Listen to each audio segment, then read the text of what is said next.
नमस्कार। आज आम एमिति एक विषय उपरे चर्चा करिबा बा चर्चा करने को जाऊे जहाकू समाज रे अनेक समय रे भूल भाव रे व्याख्या करा जाइछि, भूल भाव रे बुझा जाइछि बा भूल भाव रे लेखा जाइछि। कौन से तत्वटी कौन से विषयटी ताहा होछि तंत्र।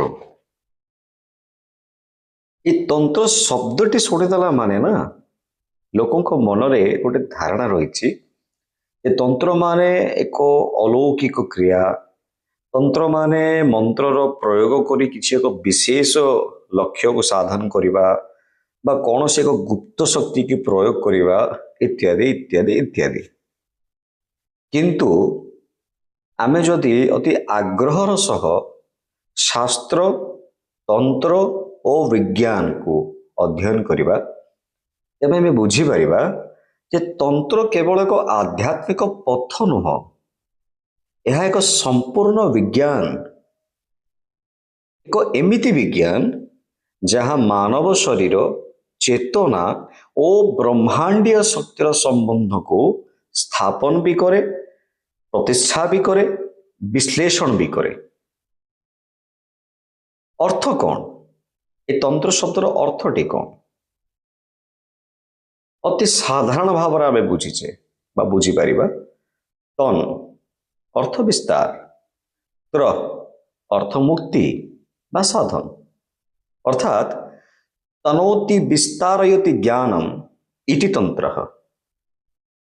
जहा द्वारा बा जहा जो विषयटी बा जो सत्ताटी ज्ञान को विस्तार भी करे और चेतना को मुक्ति भी दिए, से प्रणाली बा से ज्ञानर ना होची तंत्र।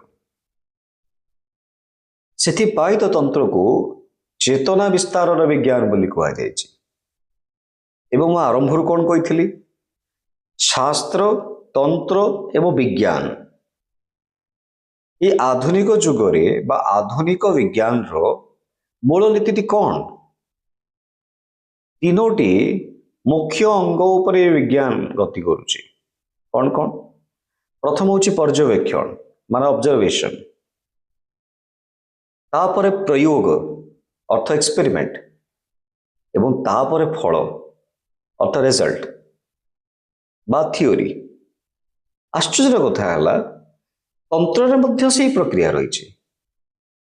तंत्र केवल विश्वास उपरे जाएनि, यह कौन सी गप नुह 5 मिनिट शुणिले मन को आनंद देदेव, या कौन से प्रकार तत्व नुह, बर एटा होछि साधना एवं अनुभूति उपरे आधारित विज्ञान। शास्त्र निजे स्पष्ट करिसंती अनुभूति बिना शास्त्रम निरर्थकम, अर्थात अनुभव बिना शास्त्र निरर्थक। तंत्र एटी विज्ञान पर किपरि प्रकाशित हेउछि? तंत्रर मूल सिद्धांत कहूछि साधक मानकु, हे साधक तमे निज शरीर को ही एक लैबोरेटरी भाया व्यवहार कर, तुमको बाहर को जबार आवश्यकता नहीं, तुम शरीर ही तुम गोटे परीक्षालय। ये मानव शरीरटी केवल मांस हाड़र तो गठन नुह, यह एक जीवित शक्ति तंत्र जो नाड़ी, चक्र, प्राणशक्ति तथा कुंडलिनी परि महान महान ऊर्जा केंद्र स्थापित। तंत्र पुणी कहते जत पिंडे तत् ब्रह्मांडे, अर्थ जहा ब्रह्मांड रे रही से सब मानव शरीर रे मध्य रही।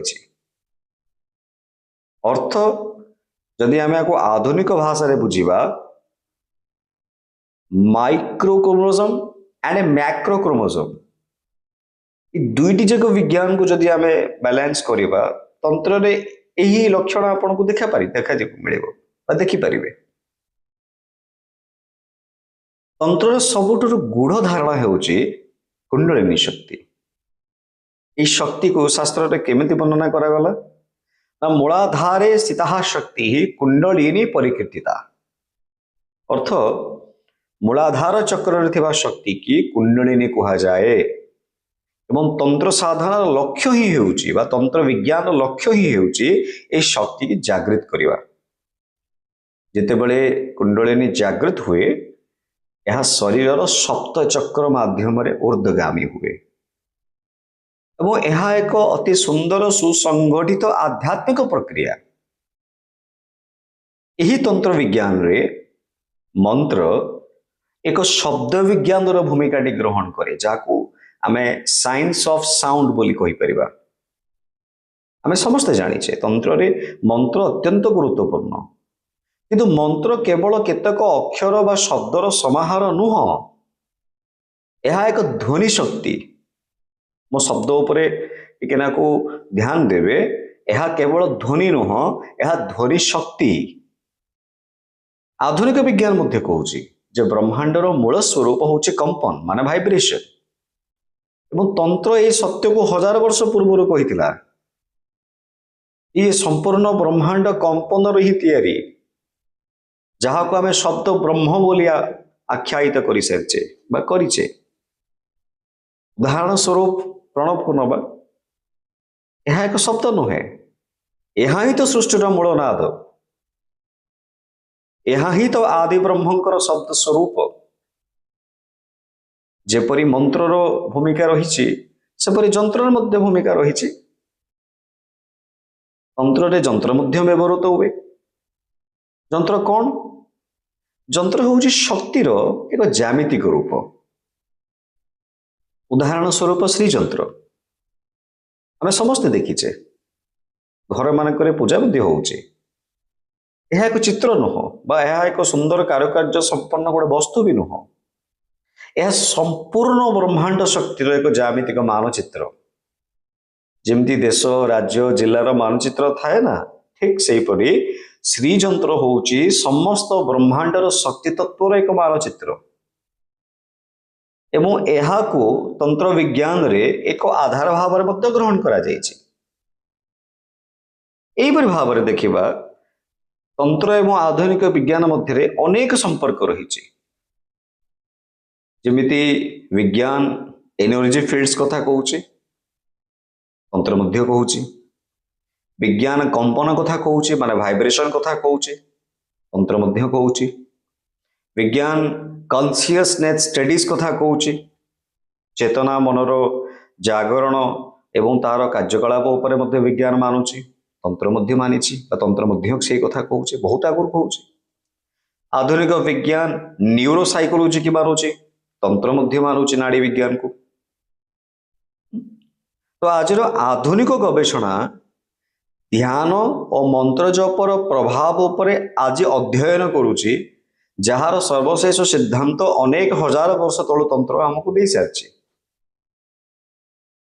ତେଣୁ ଏହା ପ୍ରମାଣ କରୁଛି ଯେ ପ୍ରାଚୀନ ତନ୍ତ୍ର ପରମ୍ପରାରେ ଗଭୀର ଚେତନା ବିଜ୍ଞାନ ଲୁଚିକି ଥିଲା ବା ପ୍ରାଚୀନ ତନ୍ତ୍ର ପରମ୍ପରା ଦ୍ୱାରା ଆଦୃତ ଏବଂ ଉଦ୍ଧାରିତ ବା ଆବିଷ୍କୃତ ହେଇଥିବା ପ୍ରତ୍ୟେକଟି ସିଦ୍ଧାନ୍ତ ଭିତରେ ଏକ ବିଜ୍ଞାନ ଲୁଚିକି ଅଛି।